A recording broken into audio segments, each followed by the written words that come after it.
Hey everybody, this is a piece by someone named Lyn Julius. I don't know anything about Lyn Julius, but about to find out a little bit. Lyn Julius is a journalist and co-founder of Harif, an association of Jews from the Middle East and North Africa and the UK. Lyn Julius's book, Uprooted: How 3,000 Years of Jewish Civilization in the Arab World Vanished Overnight, was published by Valentin Mitchell in 2018.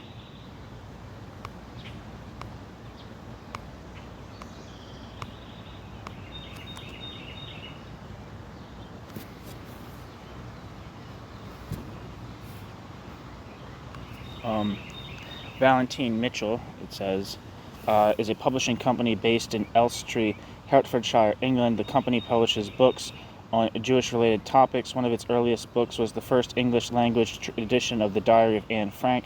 From the 1940s to the 1970s, is a publishing venture linked with the Jewish Chronicle. Frank Cass bought the company in 1971.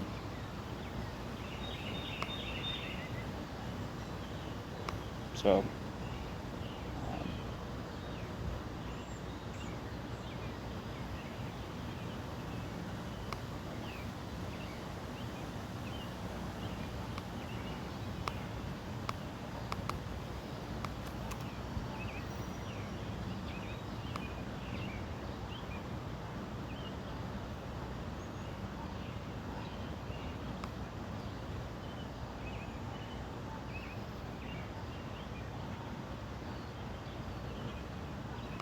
sorry, I'm looking up the book that she wrote. Uprooted: 3,000 years, how 3,000 years of Jewish civilization in the Arab world vanished overnight.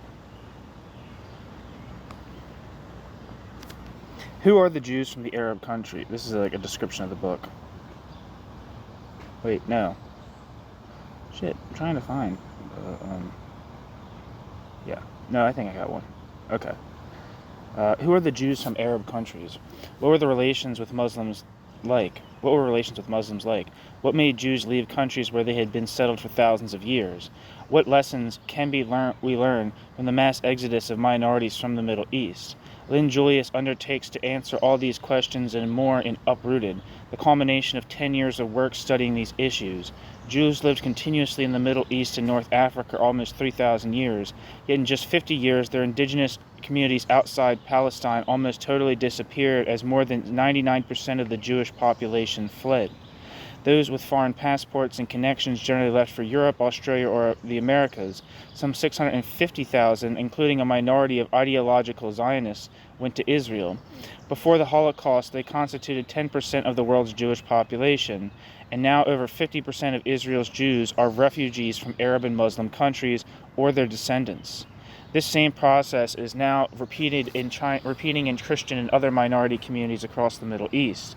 The book also assesses how well these Jews have integrated into Israel and how their struggles have been politicized. It charts the growing clamor for recognition, redress, and memorialization of these Jewish refugees, and looks at how their cause can contribute to peace and reconciliation between Israel and the Muslim world. So that's what her main book is about.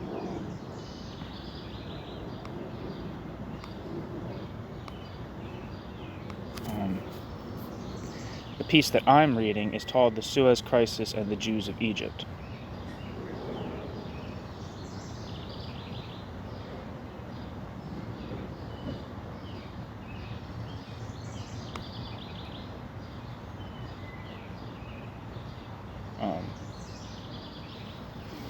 Little introduction says, there are few greater injustices than to say about something that happened that it did not happen, end quote, wrote the late Norman Garris.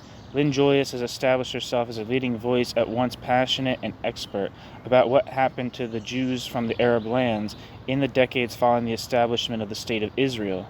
In this essay, Lyn Julius tells the story of those who were expelled from Egypt in the aftermath of the 1956 Suez intervention by Britain, France, and Israel.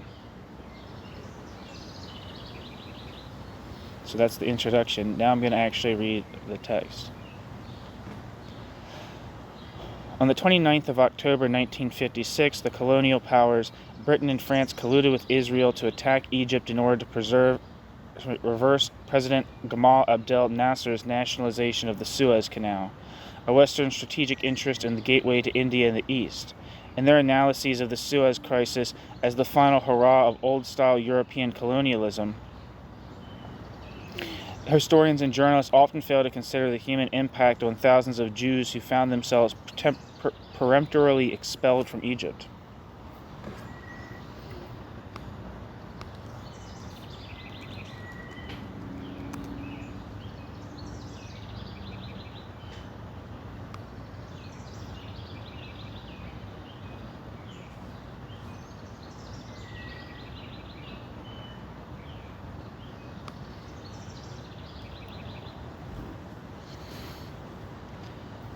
Jews like Lilian Abda. She was swimming in the Suez Canal when Egyptian soldiers arrested her.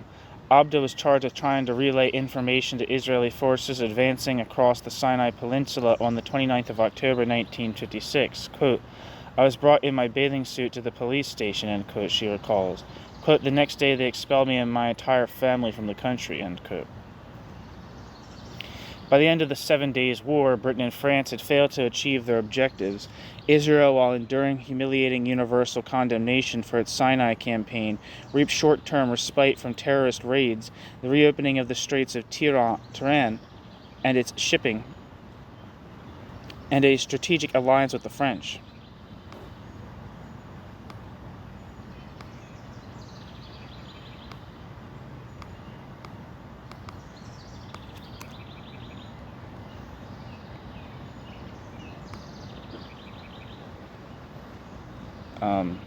The Straits of Tiran are the narrow sea passages between the Sinai and Arabian peninsulas that connect the Gulf of Aqaba and the Red Sea. The distance between the two peninsulas is about 13 kilometers, 7 nautical miles. The multinational Force and Observers monitors the compliance of Egypt in maintaining freedom of navigation of the straits as provided under the Egypt-Israel Peace Treaty. The body is named after Tiran Island, located at its entrance 5 or 6 kilometers, 3 or 4 miles from the Sinai. Senefir Island lies in the east of Tiran, southeast of the shallow strait between Tiran and Saudi Arabia. The blockade of Israeli passage through the Suez Canal and the Straits of Tiran led to 2 wars in 1956 and 1967. Back to the text. But the Suez Canal stayed in Nasser's hands. Britain and France did not manage to destroy the Egyptian dictator. On the contrary, Nasser returned a military defeat into a political victory. The champion of socialist pan-Arabism emerged stronger and was poised to wreak his revenge on Egypt's Jews. New section. Community of 80,000 Jews. Jews had lived in Egypt since biblical times, but most were relatively recent arrivals from elsewhere in the Ottoman Empire, attracted by the economic possibilities of the Suez Canal, which had opened in 1869. Some held European passports, a means of achieving greater rights and security under Ottoman rule. Pre-1948 Egypt was a cosmopolitan place, as captured in Lawrence Durrell's Alexandria Quartet. 57,000 Greeks, 27,000 Italians, 80,000 Jews, and thousands of Armenians and Maltese.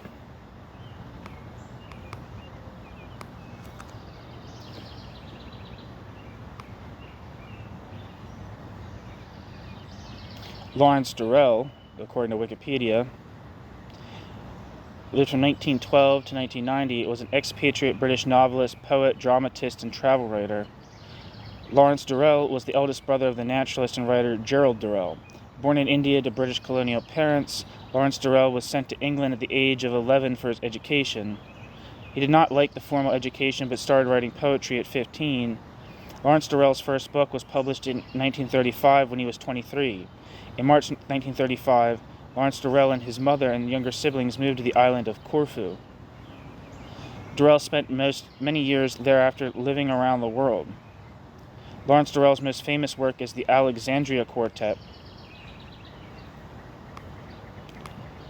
Published between 1957 and 1960, the best-known novel in the series is the first, Justine. Beginning in 1974, Lawrence Durrell published the Avignon Quintet, using many of the same techniques. The first of these novels, Monsieur, or The Prince of Darkness, won the James Tate Black Memorial Prize in 1974. The middle novel, Constance or Solitary Practices, was nominated for the 1982 Booker Prize. By the end of the century, Lawrence Durrell was a best-selling author and one of the most celebrated writers in England. Lawrence Durrell supported his writings by working for many years in the Foreign Service of the British government. Lawrence Durrell's sojourns in various places during and after World War II, such as his time in Alexandria, Egypt, inspired much of his work. Lawrence Durrell married 4 times and had a daughter with each of his first 2 wives. And the Alexandria Quartet is a tetralogy of novels by British writer Lawrence Durrell, published between 1957 and 1960, a critical and commercial success. The first 3 books present 3 perspectives on a single set of events and characters in Alexandria, Egypt, before and during the Second World War. The 4th book is set 6 years later. So that's who Lawrence Durrell and Alexandria Quartet and his book Alexandria Quartet is. Back to the text. A quarter of the Jews were Egyptian. As a result of an increasingly restrictive nationality policy privileging, quote, real Egyptians, end quote, 40% were stateless. To possess a British or French passport did not require the holder to have lived in Britain or France, or even to speak the language. 24,000 British subjects in Egypt, only 45% were from Britain itself, and a quarter were Maltese. Of 21,270 French, only 40% were from France. 33% were from the Maghreb.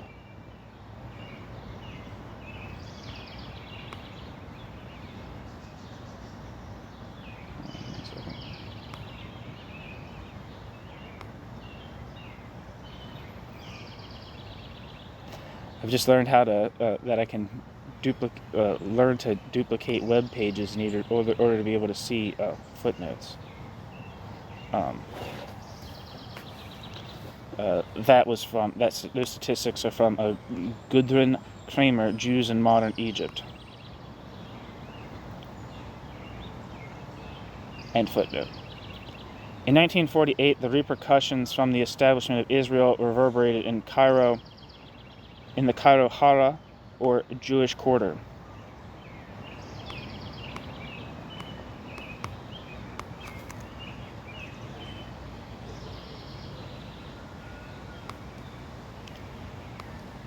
Over 200 Jews were killed in a bombing campaign between June and November. A first wave of 20,000 Jews fled, mostly to Israel. The Troubles had largely left Egypt's substantial Jewish bourgeoisie untouched. Prominent in banking, finance, retail, and land development, transport, commerce, and industry, they continued living comfortable lives, frequenting clubs and cafes, and spending their summers by the sea. In 1952, King Farouk was deposed in a military coup and sent into exile.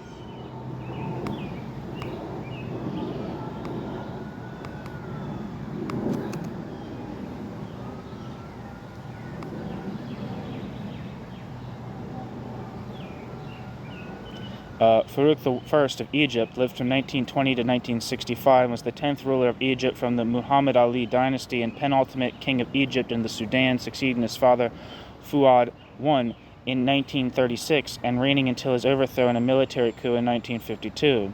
His full title was His Majesty Farouk I, by the grace of God, King of Egypt and the Sudan. As king, Farouk was known for his extravagant playboy lifestyle. While initially popular, Farouk's reputation eroded due to the corruption and incompetence of his government.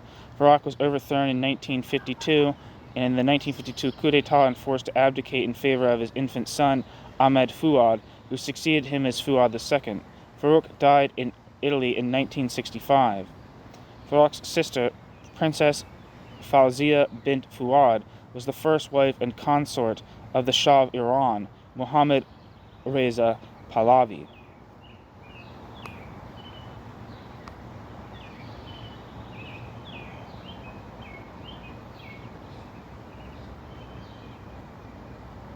Back to the text. For the Jews, General Negueb's meeting with Chief Rabbi Nahum Effendi promised a new dawn.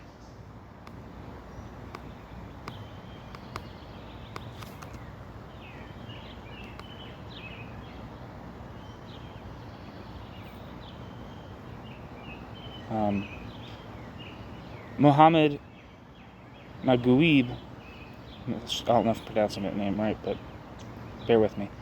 Also known as Mohammed Naguib, was an Egyptian military officer and revolutionary who, along with Gamal Abdel Nasser, was one of the two principal leaders of the Free Officers Movement of 1952 that toppled the monarchy of Egypt and the Sudan, including modern-day South Sudan, leading to the establishment of the Republic of Egypt and the independence of Sudan and eventually South Sudan in 2010.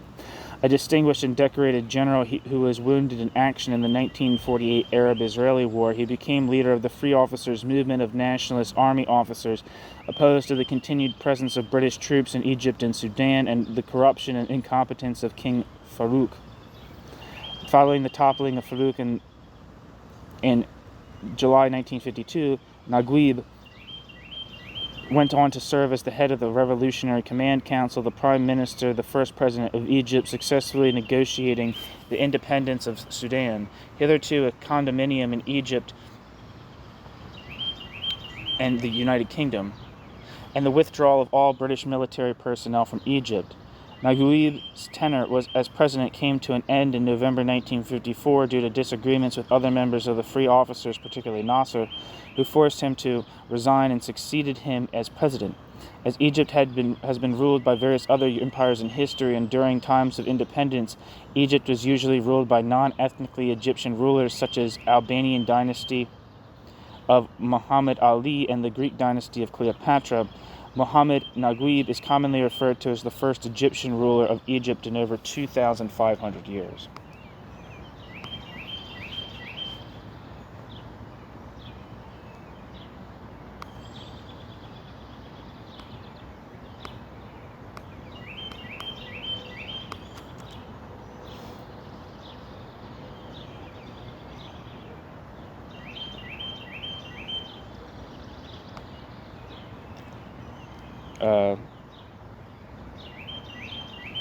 Hayam Nuam Effendi was a Turkish Jewish scholar, jurist, and linguist of the early 20th century.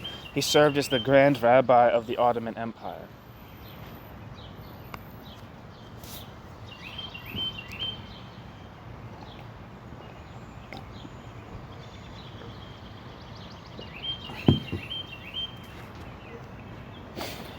Back to the text. But Colonel Nasser, Naguib's successor, was to use the Sinai campaign as a pretext for expelling almost 25,000 Jews and confiscating their property.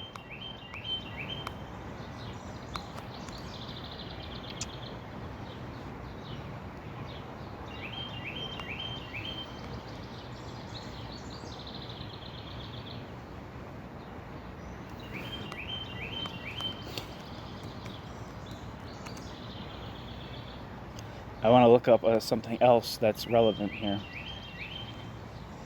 Aryanization. Aryanization was the Nazi term for the seizure of property from Jews and its transfer to non-Jews, and the forced expulsion of Jews from economic life in Nazi Germany, Axis Allied states, and their occupied territories. It entailed the transfer of Jewish property into, quote, Aryan or non-Jewish hands. Quote, Aryanization, end quote, is, according to Kreutzmüller and Zalton, in Dispossession, Plundering German Jewry, 1933 to 1953, quote, a Nazi slogan that was used to camouflage theft and its political consequences, end quote. The process started in 1933 in Nazi Germany with transfers of Jewish property and ended with the Holocaust. Two phases have generally been identified: a first phase in which the theft from Jewish victims was concealed under a veneer of legality, and a second phase in which property was more openly confiscated. In both cases, Aryanization corresponded to Nazi policy and was defined, supported, and enforced by Germany's legal and financial bureaucracy. Michael Basiler wrote that the Holocaust was, quote, both the greatest murder and the greatest theft in history, end quote.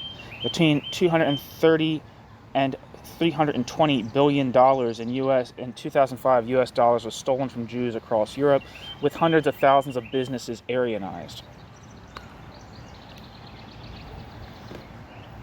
So, not to say that they're the same, but that's immediately what made me think of.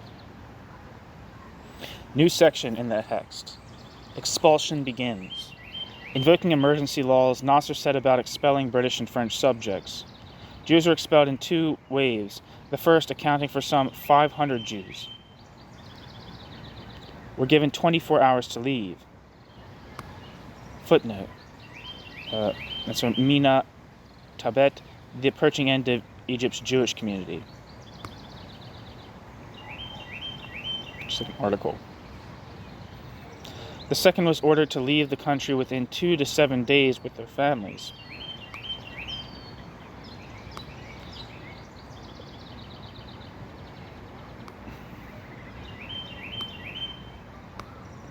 Clemmy Lazarus, née Menir, was 5 years old.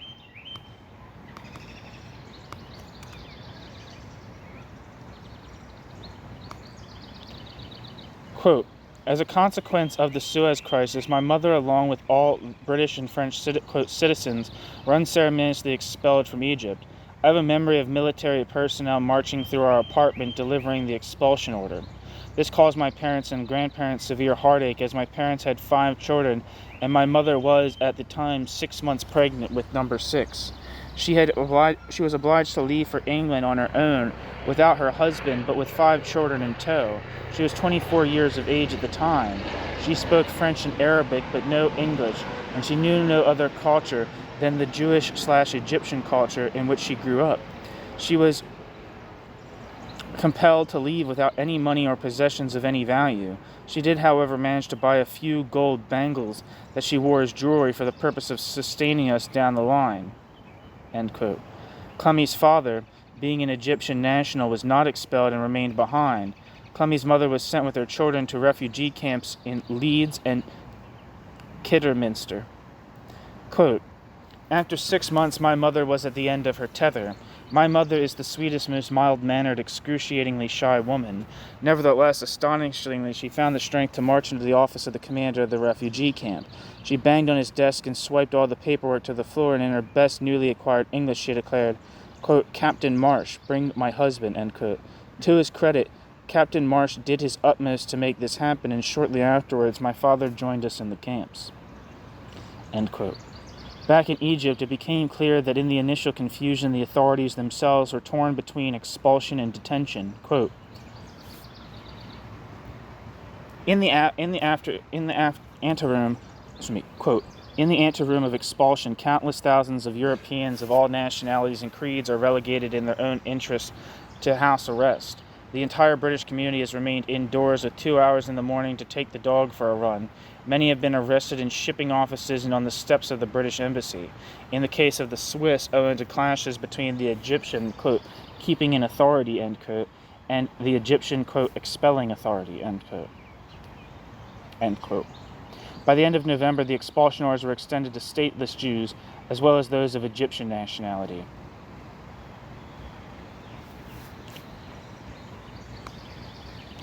George Naldert Jays, a retired senior British police commander in Alexandria, fulminated at the injustice.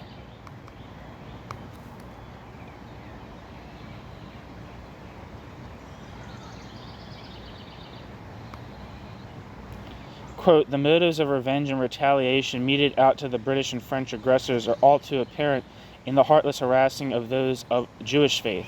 Whatever the official spokesman may say to the contrary, to Jews of all nationalities, including Egyptian nationals and Jews residing in Egypt with no national status, end quote.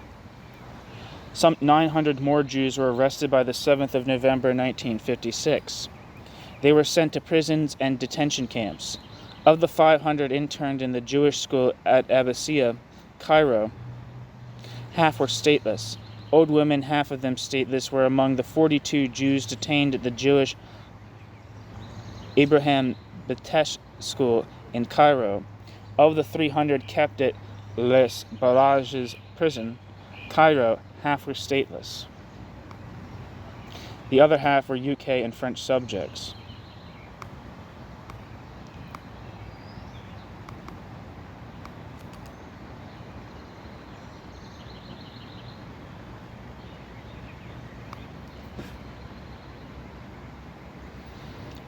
That footnote is that's information. There's a footnote, and it's just a citation of a book by Michael M. Lasquier, I don't know. The Jews of Egypt, 1920 to 1970.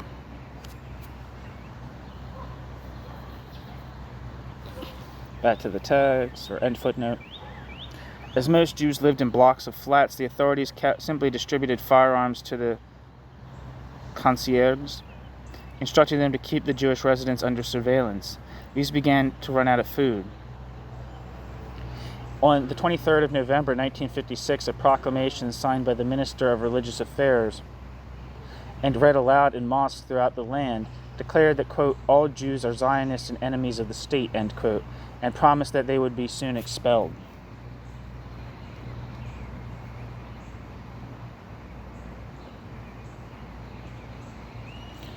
New section, sequestration. Between November 1956 and March 1957, the assets of at least 500 Jewish-owned firms were sequestered and their bank accounts frozen. Some 800 more enterprises were blacklisted. 95% of the total were firms under Jewish ownership. The Egyptian custodian deducted 10% of their value for, quote, administrative purposes, end quote. Sarah Thadida remembers that her husband Joe, a British subject, arrived at the office one morning to find red seals on the door. Quote, he was never allowed into the office again. He was not allowed to pick up his personal belongings and papers from the safe. Everything had been confiscated by the state, end quote.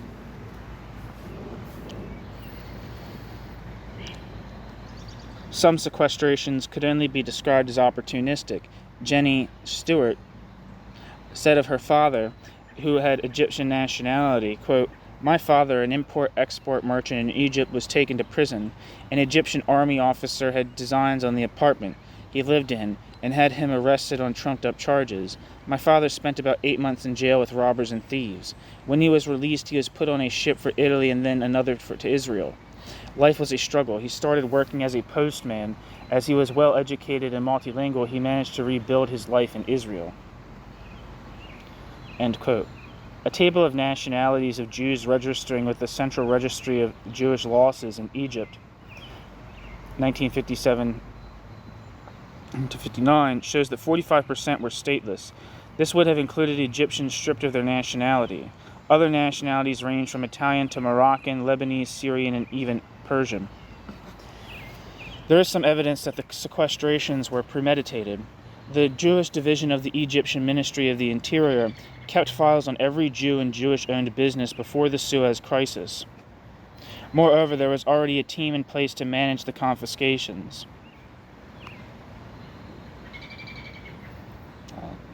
Footnote.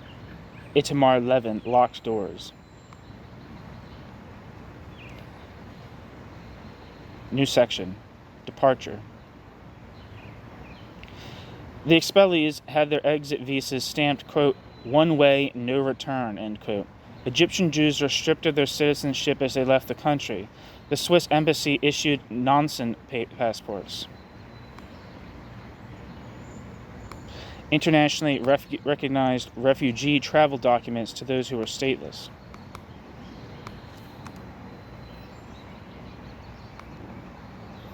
Wikipedia says, Nansen passports, originally and officially stateless persons' passports, were internationally recognized refugee travel documents from 1922 to 1938, first issued by the League of Nations Office of the High Commissioner for Refugees to stateless refugees. They quickly became known as, quote, Nansen passports, end quote, for their promoter, the Norwegian statesman and polar explorer Fridtjof Nansen.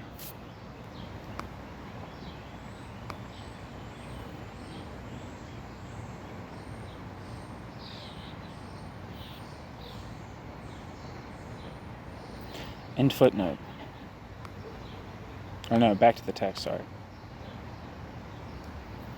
The first wave of expellees were allowed to take only one suitcase and a small sum of cash and forced to sign declarations, quote, donating, end quote, their property to the Egyptian government.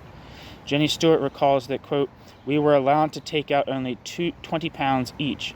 I sewed a 10-pound note in the hem of my dress. My mother's jewelry was confiscated by the immigration officers when we arrived at the airport, end quote. It was common practice for customs officials to ransack suitcases to check for smuggled items. Sarah Fedida recalls, quote, as I passed through customs, I was suspected of carrying valuables. The customs men called me back. My mother pleaded to come with me as I was in a fragile state of health, but they would not let her. I had nothing, but they searched me as if I had been carrying bombs. They turned everything I had upside down. They turned the baby's carry cot upside down. They stole anything they could from my suitcase, end quote. Between 23,000 and 25,000 Jews were estimated to have left Egypt between 1956 and the end of 1958. By 1957, more than 6,000 left by ship with assistance of International Red Cross. Other relief groups, the Hebrew Immigrant Aid Society, HIAS, the Central British Fund and the Joint Distribution Committee, JDC, and the Jewish Agency helped refugees settle in Israel, Western Europe, the U.S., Central and South America, and Australia.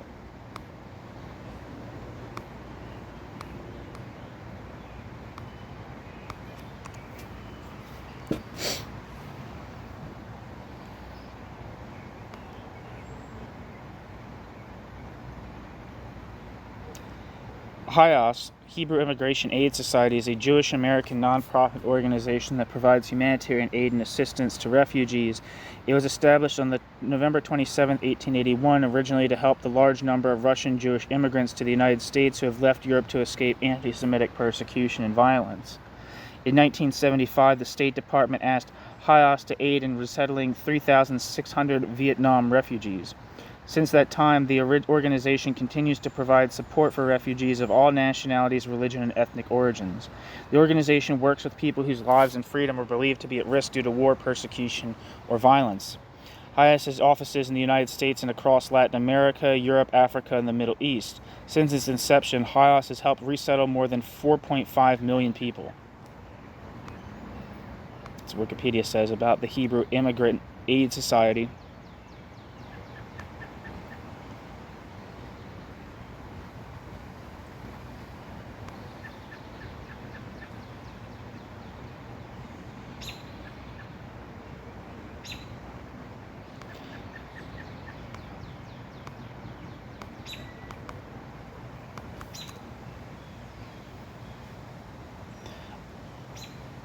The American Jewish Joint Distribution Committee is a Jewish relief organization based in New York City. Since 1914, the organization has supported Jewish people living in Israel and throughout the world. The organization is active in more than 70 countries. The JDC offers aid to Jewish populations in Central and Eastern Europe as well as in the Middle East through a network of social and community assistance programs. In addition, the JDC contributes millions of dollars in disaster relief and development assistance to non-Jewish communities. And the Jewish Agency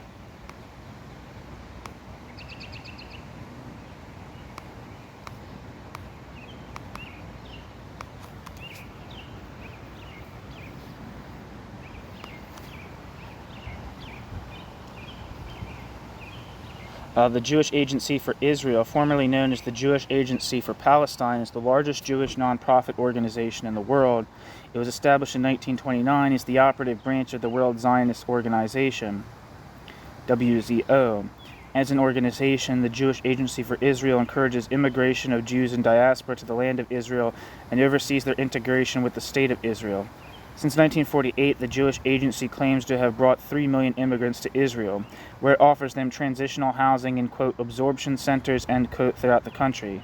David Ben-Gurion served as its chairman of the executive committee from 1935, and in his capacity on the 14th of May, 1948, Ben-Gurion proclaimed Israel's independence, following which David Ben-Gurion served as the first Israeli prime minister. In the years preceding the founding of Israel, the Jewish Agency oversaw the establishment of about 1,000 towns and villages in the British Mandate of Palestine. The organization serves as the main link between Israel and Jewish communities around the world. By law, the Jewish Agency is a parastatal organization but does not receive core funding from the Israeli government. The Jewish Agency is founded by the Jewish Federations of North America, JFNA, Karen Hayasad, major Jewish communities and federations and foundations and donors from Israel and around the world. In 2008, the Jewish Agency won the Israel Prize for its historic contribution to Israel and to the Jewish community worldwide.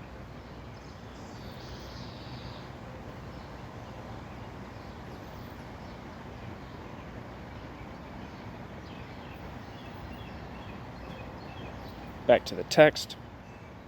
UN Secretary General Dag Hammarskjöld was said to have interceded to soften the harsh treatment meted out to departing Jews.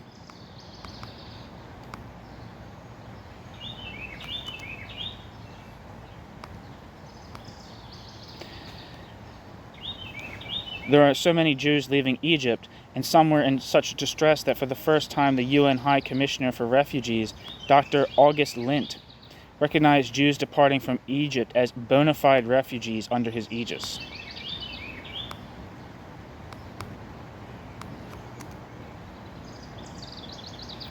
So, Dag Hammarskjöld. I'm outside and it looks like it's about to rain. 1905 to 1961 was a Swedish economist and diplomat who served as the second Secretary General of the United Nations from 1953 until his death in a plane crash in 1961. Hammarskjöld was, as of 2023, Hammarskjöld remains the youngest person to have held the post, having been only 47 years old when he was appointed. Hammarskjöld was a son of Hjalmar Hammarskjöld, who served as Prime Minister of Sweden from 1914 to 1917. Hammarskjöld's tenure was characterized by efforts to strengthen the newly formed UN both internally and externally. Hammarskjöld led initiatives to improve morale and organizational efficiency while seeking to make the UN more responsive to global issues. Hammarskjöld presided over the creation of the first UN peacekeeping forces in Egypt and the Congo, and personally intervened to defuse or resolve diplomatic crises. Hammarskjöld's second term was cut short when he died in a plane crash while en route to ceasefire negotiations during the Congo crisis. Hammarskjöld was and remains well regarded internationally as a capable diplomat and administrator, and his efforts to resolve various global crises led him to being the only posthumous recipient of the Nobel Peace Prize. Hammarskjöld's appointment has been hailed as one of the most notable successes in the organization. For the organization. U.S. President John F. Kennedy called Hammarskjöld, quote, the greatest statesman of our century, end quote.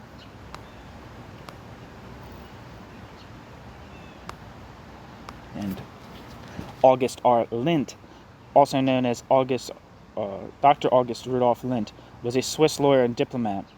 August Rudolf Lint served as chairman of UNICEF in 1953 and as United Nations High Commissioner for Refugees from 1956 to 1960.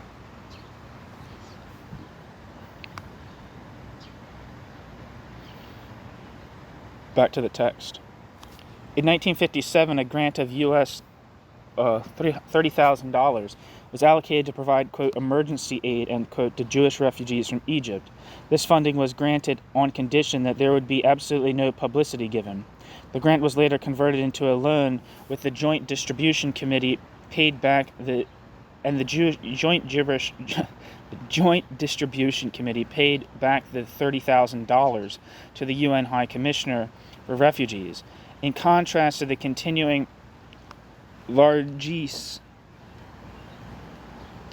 dispensed to Palestinian refugees, that was the extent of the international community's financial support to Jewish refugees fleeing from Arab countries.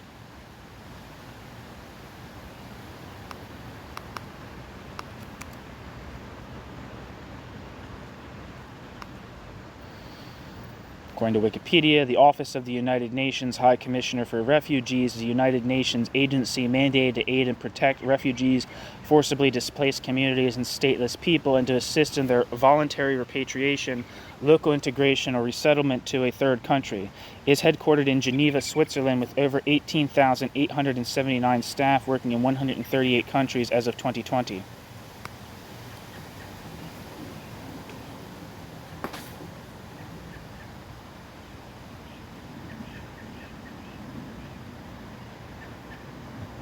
Back to the text.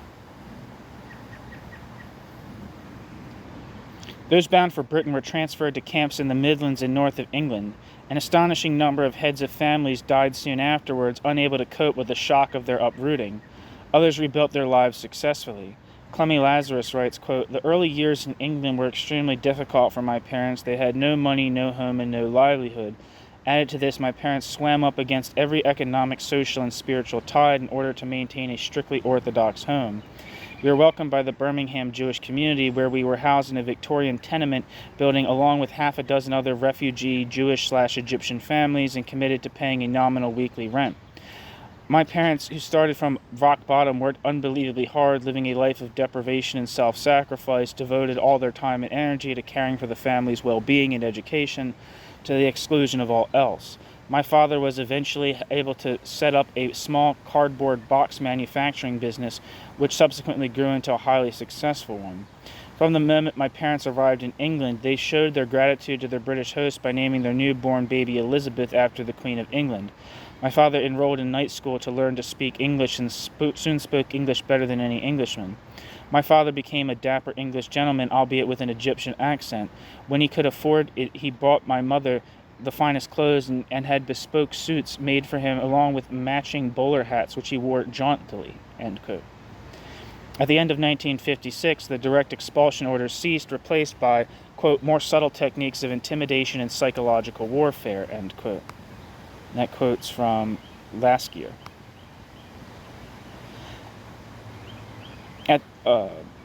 Jews were said to have left, quote, "of their own free will," end quote. Customs inspections became less brutal. The blacklisting in Egypt continued with no rhyme or reason.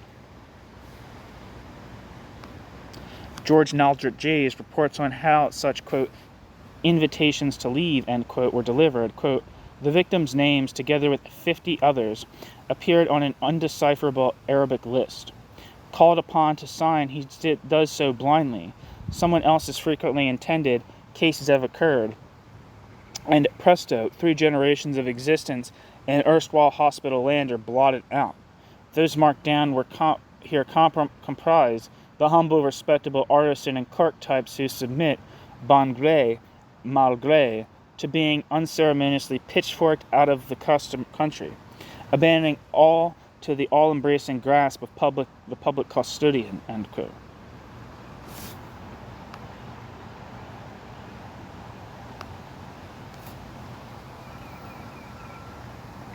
Egyptian officials picked out Arlette Cohen's name at random from a school register and pitched up on her family's doorstep, asking for the teenager. Her family were Greek nationals. Although they were not being expelled, Arlette's father took fright and immediately made plans to ship his family out of the country.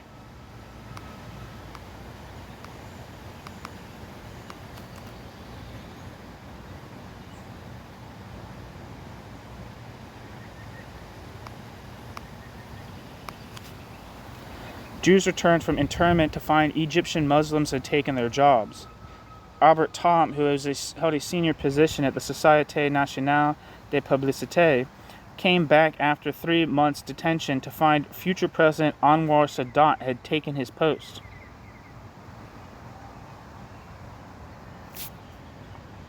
Many Jews running private companies were stymied by the denial of trade permits, export and import licenses, foreign currency allocations, and other administrative facilities essential to the conduct of their business.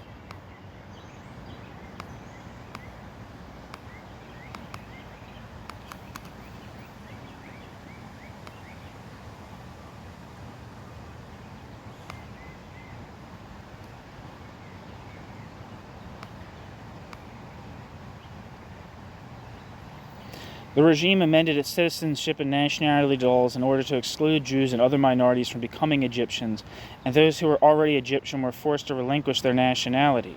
From 1959, the bearer's religion had to be listed on identity papers. As a result, companies were deterred from employing Jews. New section, impacts. In addition to depriving owners of their properties and income, the sequestration measures indirectly affected the livelihoods of a much broader circle of Jews, those employed by firms placed under custodianship, such as the fashionable Jewish-owned department stores Sikurel, Gategno, and Chemla.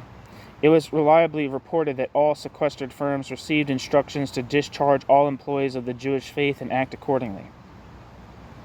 Unofficial measures affected most Jews. They had already lost their position in public companies and many private firms which are not subject to sequestration. As a result of assorted restrictions, Jews were either forcibly excluded or had no choice but to, quote, voluntarily, end quote, withdraw from business. Likewise, a steadily growing number of Jewish physicians, lawyers, and engineers were, by various means, prevented from practicing their professions. Henry Murad was a student at Cairo University. Henry Murad writes, quote, "At the beginning of my third year in college, the family business was nationalized without, of course, any possible reparation or compensation. My father was given a meager salary, and thus we had no choice but to get ready to leave Egypt. This was economic strangulation," end quote. Worse yet, the government boasted in the newspapers the seizure of the family's business and thus exposed our religion. I was finally discovered as being a Jew. A difficult confrontation with my friends arose at the Cairo University.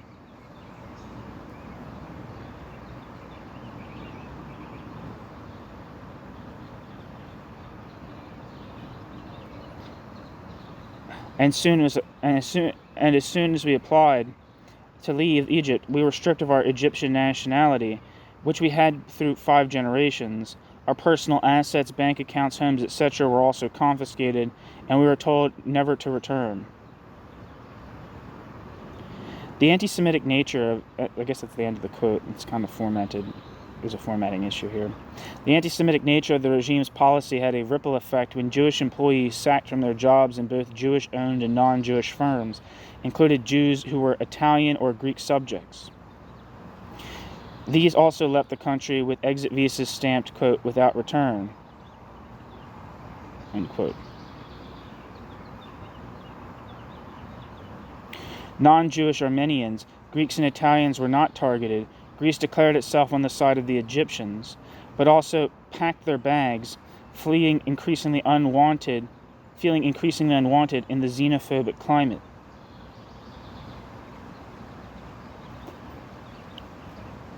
Jean Nagar's family, on her father's side, the Moseris, owned the largest private investment bank in Egypt.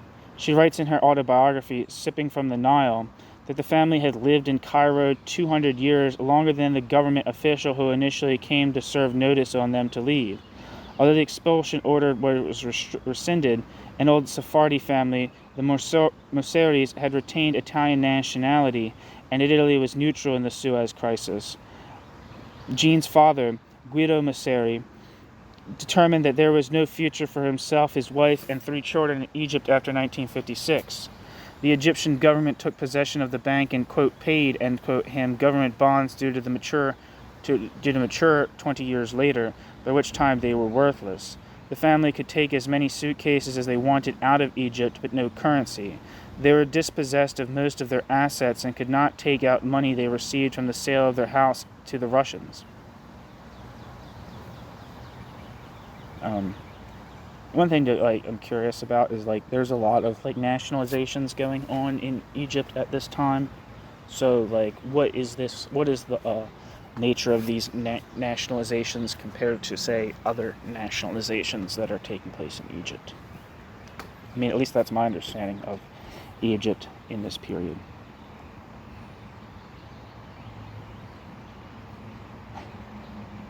In Egypt, mansions belonging to wealthy Jewish families became embassies, residences, and public institutions.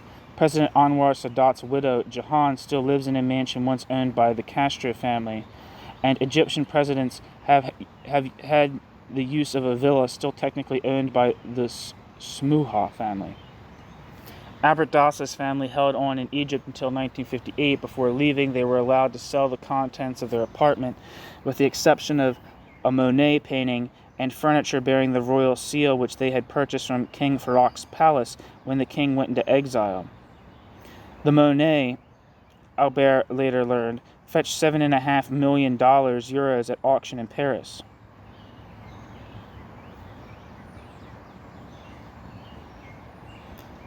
New section.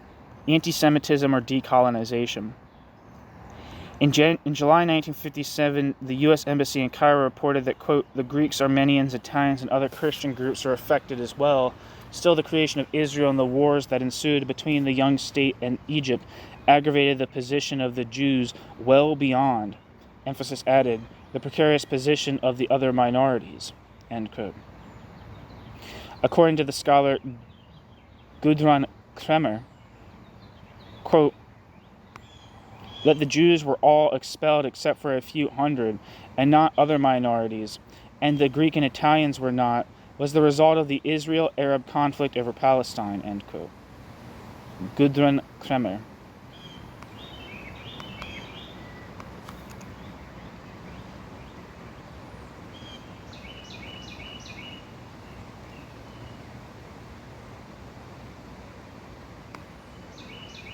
Gudrun Kremer is a German scholar of Islamic history and co-editor of the third edition of the Encyclopedia of Islam.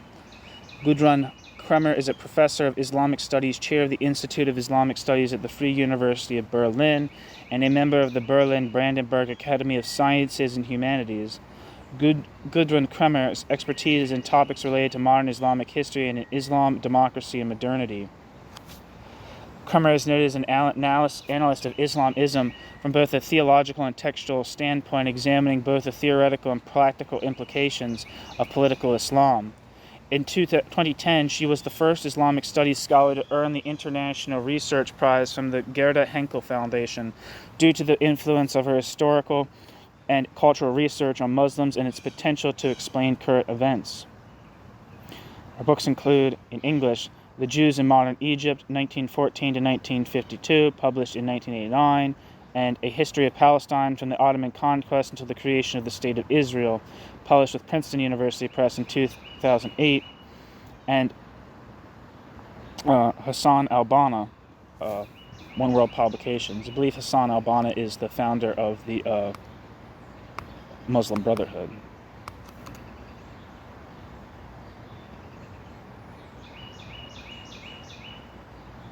Yes, I am correct.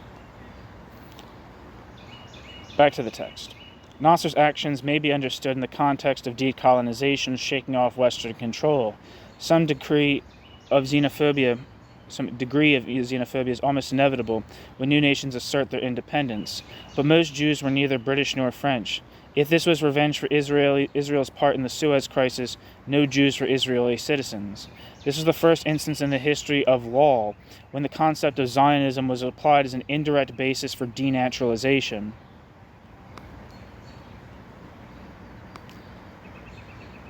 Footnote. Laskier. All Jews were being made to pay for Israel's, quote, misdeeds, end quote. This raises questions over Egypt's right to inflict, quote, collective punishment, end quote, by expelling a constitutionally protected minority, many of whom were Egyptian or stateless. Several Jewish organizations in the West reported that Egypt had taken anti-Semitic measures, internment, denaturalization, dispossession, and expulsion reminiscent of Nazi Germany.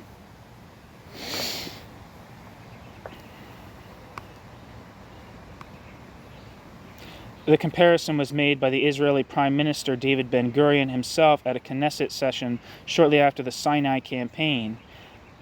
David Ben-Gurion said that Egyptian tanks bore swastikas. Nasser was, quote, another Hitler, end quote. It is arguable that the post-war influx of an unknown number of ex-Nazi war criminals into Egypt, some of whom occupied senior government posts and converted to Islam, had helped create a toxic climate of anti-Semitism. At least one scholar, Joel Benin, disputes this, claiming that so soon after the Holocaust, full horror had become apparent, Jewish organizations such as the American Jewish Committee were projecting their paranoia and obsession with Nazi anti-Semitism on the Egyptians. Benin lays the blame for the flight of Egypt's Jews at Zionism's door by dwelling at length on Operation Susanna, the ill-conceived and botched bombing of UK and US offices and a cinema instigated by the Israeli government in 1954 to coax the US and Britain to intervene in Egypt. If you don't know, Joel Benin is like a socialist historian of the Middle East. He wrote a book, I think, called Did the Red Flag Fly There, about the Communist Party of Israel or of Palestine. Wikipedia says the Lavon affair was a failed Israeli covert operation codenamed Operation Susanna, conducted in Egypt in the summer of 1954. As part of a false flag operation, a group of Egyptian Jews were recruited by Israeli military intelligence to plant bombs inside Egyptian, American, and British-owned civilian targets, cinemas, libraries, and American educational centers. The bombs were aimed to detonate several hours after closing time.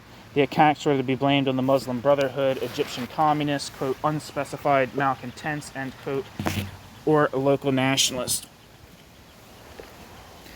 with the aim of creating a climate of sufficient violence and instability to induce the British government to retain its occupying troops in Egypt's Suez Canal. Sorry, I'm walking and reading at the same time because I have to go inside because it's starting to rain. 1 second.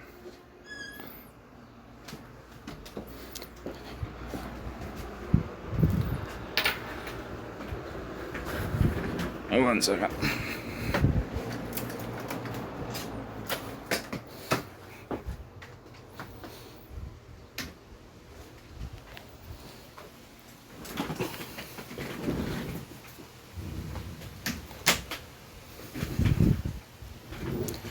Sorry. The attacks were to be blamed on the Muslim Brotherhood, Egyptian communists, quote, unspecified malcontents, end quote, or, quote, local nationalists, end quote, with the aim of creating a climate of sufficient violence and instability to induce the British government to retain its occupying troops in Egypt's Suez Canal zone. The Operation Susanna caused no casualties among the population, but resulted in the deaths of 4 operatives. The overseer of the operation allegedly informed the Egyptians, after which 11 suspected operatives are arrested. 2 committed suicide bombings after being captured, 2 were executed by the Egyptian authorities, 2 of them were acquitted at trial, and the remaining 5 received terms ranging from 7 years to life in prison. The operation ultimately became known as the quote, Lavon affair, end quote, after the Israeli defense minister, Pinhas Lavon, who was forced to resign as a consequence of the incident. Before Lavon's resignation, the incident had been euphemistically referred to in Israel as the, quote, unfortunate affair, or the, quote, bad business. Israel publicly denied any involvement in the incident until 2005, when the surviving agents were awarded certificates of appreciation by Israeli President Moshe Katsav.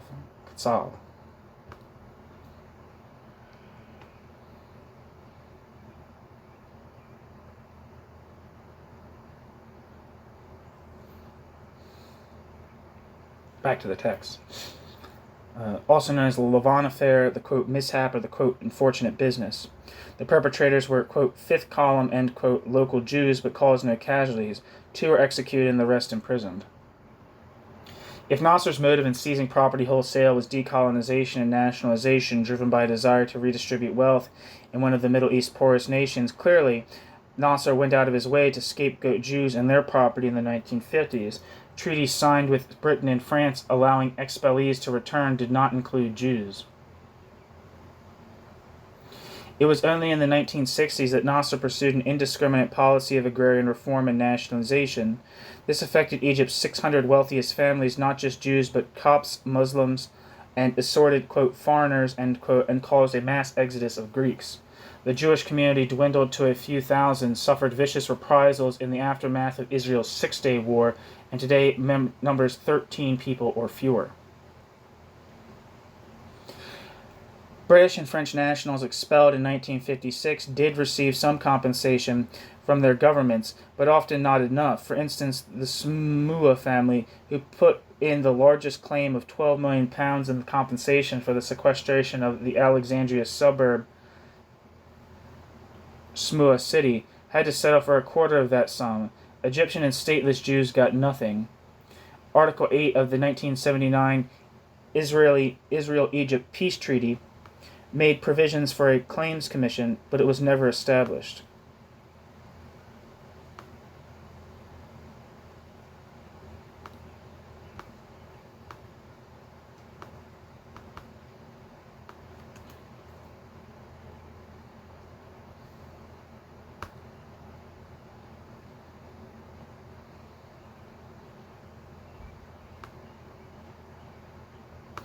The Egypt-Israel Peace Treaty was signed in Washington, D.C., United States on the 26th of March 1929 following the 1978 Camp David Accords. The Egypt-Israel Treaty was signed by Anwar Sadat, President of Egypt, and Menachem Begin, Prime Minister of Israel, and witnessed by Jimmy Carter, President of the United States.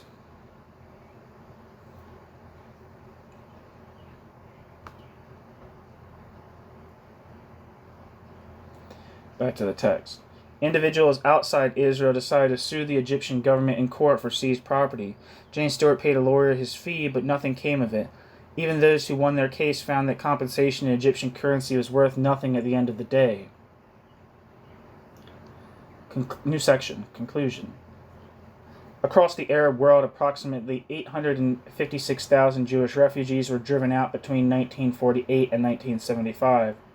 Some 50.2% of Israel's Jews today are or descend from refugees from Arab or Muslim countries. The exodus of Jews from Egypt following the Suez crisis was perhaps the most dramatic episode. Sultana Vidal reflects bitterly, quote, "Fear was the Egyptians' greatest ally, and slowly but surely this widespread exile rid them of most of their Jews. With a perfect final solution, they had their pound of flesh. No one could accuse them of doing what the Nazis had done, and yet they destroyed us by dismembering our families and consequently our lives." End quote. In all, about half the Jews of Egypt fled to Israel. More might have done so had the Jewish state not been struggling to feed, accommodate, and employ the new arrivals. Although they rebuilt their lives and none today consider themselves refugees, there remains an unresolved injustice. It is imperative as a matter of law and equity that Jewish refugees from Arab countries be on the agenda of any peace settlement. While Middle Eastern refugees are scarcely out of the news nowadays, the plight of these silent and invisible Jewish victims goes unnoticed, while their right to recognition and redress is hardly ever mentioned. As the late Norman Garris once wrote, there are few greater injustices than to say about something that happened that it did not happen. The end. I thank you for listening.